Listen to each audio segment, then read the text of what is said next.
Texans at Ravens on Monday Night Football. Before last week, this was just a really bad matchup, but after last week, this matchup is pretty big, and I'm going to tell you why. Because if the Ravens win, the Ravens are pretty much favorites to get that 6th spot in the AFC. And if the Texans win, then they're surprisingly favorites to get that 6th spot in the AFC. So this game has pretty big playoff implications, and that's not because both these teams are good. It's mostly because the AFC is that bad.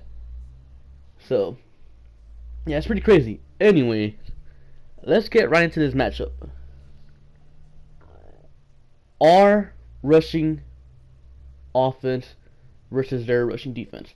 We have one of the better rushing offenses in the league, and the Ravens have a pretty bad rushing defense. So I completely expect the Texans to establish a run game against these guys,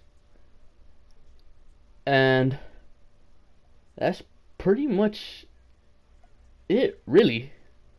I completely expect them to. And our passing offense versus their passing defense. Yes, they have a really good passing defense, but I do believe most of that is due to the fact that these guys have played a bunch of offenses with no talent. And I really do believe that is the case. I mean, the last really good offense they've played was the Steelers, and Steelers put up 29 on them. So yeah, I expect DeAndre Hopkins and hopefully Will Fuller will be back. He is rumored to be back, so maybe they can both do some damage on this defense. I mean, I've said it before, Will Fuller has the speed to burn anyone, and DeAndre Hopkins is good enough to beat anyone, and last week he just pretty much made it official. Hopkins is an elite receiver. Nothing else can be said about it anymore, and Savage loves feeding him the ball. So I don't expect Savage to have, say, as good a game as he had last week against Arizona, but I do expect him to be able to move the ball a bit against his defense, and most of that's going to be due to the fact that our run game will pretty much dictate this defense. Our offensive line, I do feel like it's underrated. Yes, the players aren't that good individually. Yes, every now and then you see Jeff Allen mess up, you see Suafilo mess up, you see Giacomini mess up, you see what's his name, Chris Clark mess up. But as a unit, the whole offensive line as a unit, it's pretty decent. It's not that bad. Yes, they've allowed 28 sacks, but you gotta remember, 10 of those came against the Jaguars. So really, they've only allowed 18 sacks in the span of 9 games. And when you consider that 4 of those 18 sacks came against the Bengals, and all of a sudden our offensive line is not that bad. So realistically, they're averaging like 2 sacks per game, 2 sacks allowed per game. And yeah, I feel like a lot of people are giving our offensive line a lot of criticism, but after that week 1 game, they've really turned the corner. I'm not saying, let's keep this offensive line, we're good. No, I'm saying this offensive line isn't as bad as some people seem to believe. So I don't expect our offensive line to get terrorized by Terrell Suggs and company. I expect them to maybe get beat 2, maybe 3 times for a sack. So yeah, I don't expect Tom Savage to be under pressure. And after what the Texans were doing, after what Bill O'Brien was doing this past week, he really found a way to keep Savage in rhythm, and that's by doing simple 3-step dropbacks, deliver the ball quick. So look for the Texans to continue doing that. And another thing about Savage is those previous two games against the Colts and the Rams, as soon as he turned he turned the ball over once, he kind of lost confidence and just kind of had a ripple effect on him, and he kept sucking. But this time around against the Cardinals, he fumbled the ball.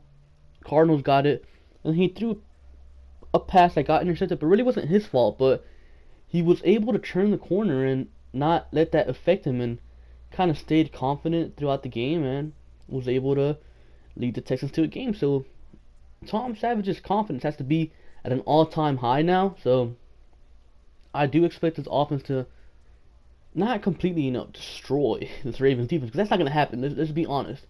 But I do expect them to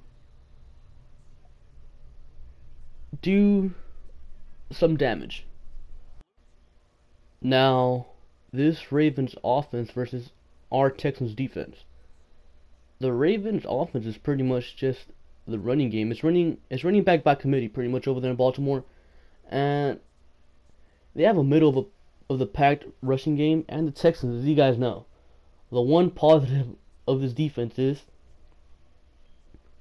their rush defense. So I completely expect this Texans run defense to hold the Ravens. Probably not completely shut them down how they did to crappy ass old washed up Peterson last week, but just limit them to the point where they're not getting killed by the running backs. And Joe Flacco is not a scrambling QB, so Clowney should be able to wreak havoc on the backfield. Now, their pass defense versus our terrible secondary. Okay, so it's pretty much the stoppable force meets the movable object. Blaine Gabbert was able to have his way against his Texans defense. But surprisingly, Blaine Gabbert's better than Joe Flacco, especially Joe Flacco from this season. Joe Flacco from this season is a total mess. The guy is just bad. And the Cardinals have way better receiving options than the Ravens do. And that's just really a fact. So there is absolutely no way, zero chance, that Joe Flacco does anything against this weak secondary, as weak as it is. They don't have the receivers for it, and Joe Flacco isn't good enough for it either. He's not going to tear up this defense how we've been accustomed to. I mean, yes, he's going to have probably like around 190 yards or something like that, but he's not going to tear it up. So I will say this though, the Ravens, they don't have a kicker. They have a weapon. Justin Tucker, man, easily one of the best kickers in the league, if not the best kicker in the league. This guy can probably hit 60-yarders all day, so yeah, watch out for that. And I also expect Jadeveon Clowney to completely destroy Joe Flacco. I expect him to wreck the game, and the final score, 20-9. Texans win. That's right, guys. The Texans pick up their second consecutive win, and they're now in control of the 6th seed in the AFC. But it's only if the Bills lose too, so go Chiefs! Anyways, with that being said, make sure to like, comment, and subscribe, and I'll catch you guys later. Peace.